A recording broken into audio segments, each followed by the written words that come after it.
এখন বোধহয় সব থেকে বড় প্রশ্ন হচ্ছে যে বাংলাদেশ ক্রিকেট বোর্ডের নির্বাচন কোন দিকে যাচ্ছে এবং বাতাসে একটা রিউমার আছে মানে সমঝোতা হচ্ছে কিনা তামিম ইকবাল আমিনুল ইসলাম বুলবুলের মাঝে। আপনাকে এই প্রশ্ন করার লোভ আমি আসলে সামলাতে পারছি না, আসলে কি সমঝোতা হচ্ছে না?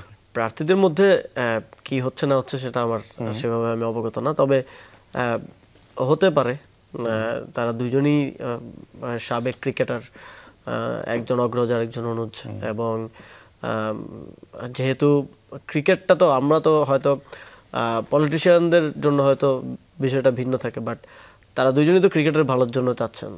সো এমন একটা জায়গায় যদি তারা আসতে পারেন যেখানে আসলে ক্রিকেটের ভালোটা নিশ্চিত করা যায়, একটা অনেক সময় হয় কি যে নির্বাচন যুদ্ধ এটার কারণে অনেক সময় দেখা যায় কি মনে করেন দুর্ঘটনাক্রমেও এমন লোকজনও চলে আসতে পারে বোর্ডে যারা আসলে বোর্ডের জন্য বা ক্রিকেটের জন্য অ্যাপ্রোপ্রিয়েট না, ক্রিকেটের জন্য ক্ষতিকর হতে পারে।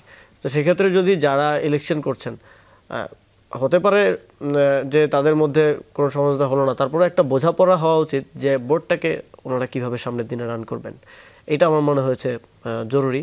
না হলে বোর্ড অ্যাজ এ টিম আকারে কাজ করতে পারবে না।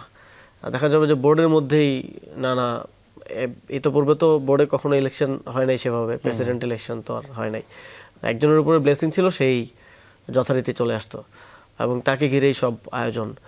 তো এখন তো ইলেকশন হচ্ছে, ফলে এখন নির্বাচিতরা আসবেন, তো তারা যেন অ্যাজ এ গুড টিম কাজ করতে পারে সেই জন্য একটা বোঝাপড়া থাকা জরুরি বলে আমার মনে হয়। না হলে আপনার বোর্ডের যদি ইম্পর্টেন্ট 10-15টা যে ডিপার্টমেন্ট আছে, একটা ডিপার্টমেন্ট যদি ভালো কাজ না করে তাহলে তো আপনার আলটিমেটে যেই ফলাফল প্লেয়ারদের বা টিমের যে রেজাল্ট সেটার প্রভাব বিস্তার করে। ফলে আমার মনে হয় যে বোঝাপড়াটা গুরুত্বপূর্ণ। আপনি আসলে দুইজনের মেধাটাও কাজে লাগাতে চান নিশ্চয়ই, তামিম ইকবাল একই সঙ্গে বুলবুল। আমার জায়গা থেকে তো আমি অবশ্যই চাইবো যে কেউ একজন জিতুক বা হারুক, যেই হারুক, তার জন্য বোর্ডে কাজ করে এবং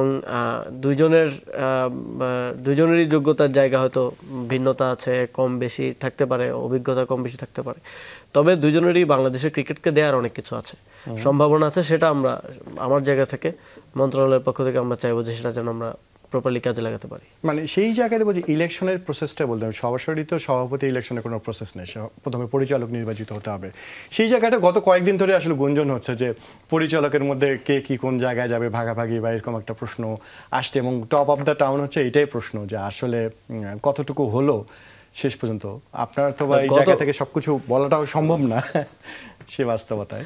গতকাল পর্যন্ত তো প্রশ্ন ছিল নানা ধরনের, যে কে কাউন্সিলর হচ্ছে, কে ইয়ে হচ্ছে, এবং সেখানে নানা ধরনের প্রশ্ন প্রার্থীদের পক্ষ থেকে তোলা হয়েছিল। ইভেন এটাও বলা হয়েছিল যে মন্ত্রণালয় পক্ষপাতিত্ব করছে কিনা, কারো কাউন্সিলরশিপ বাতিল করছে কিনা। তো আপনি যদি কাউন্সিলর তালিকাটা দেখেন সেখানে কিন্তু একেবারে সিরিয়াস কোনো ছাড়া কোনো বিতর্ক কাউন্সিলর তালিকায় কিন্তু নেই। যারাই এসেছে শুনানি হয়েছে, আমাদের নির্বাচন কমিশনার বিসিবি যাদেরকে বানিয়েছেন তারা শুনানি করেছেন এবং যথারীতি তারা ওইভাবেই রায় দেওয়ার চেষ্টা করেছেন, এবং সেটা নিয়ে আমি এখন পর্যন্ত কোনো প্রার্থীদের মধ্যে বিতর্ক পাইনি যে কাউন্সিলর তালিকা নিয়ে। এই জন্য প্রশ্নটা উঠছে যে কেউ কোনো কথা বলছে না, এর আগে এত কথা বললো, ঠিক যখন চূড়ান্ত ভোটার তালিকা প্রকাশ হলো তারপরে কেউ কোনো বিতর্ক কথা বলছে না, কারণ আমরা একটা সুষ্ঠু নির্বাচনের দিকে যাচ্ছি, আমরা একটা সুষ্ঠু নির্বাচন আয়োজনের চেষ্টা করছি এবং সেটার জন্য সর্বোচ্চ পরিমাণ গুডউইলটা আমরা দেখানোর চেষ্টা করছি, বোর্ড দেখানোর চেষ্টা করছে, ইলেকশন কমিশন দেখানোর চেষ্টা করছে, মন্ত্রণালয়ও দেখানোর চেষ্টা করছে।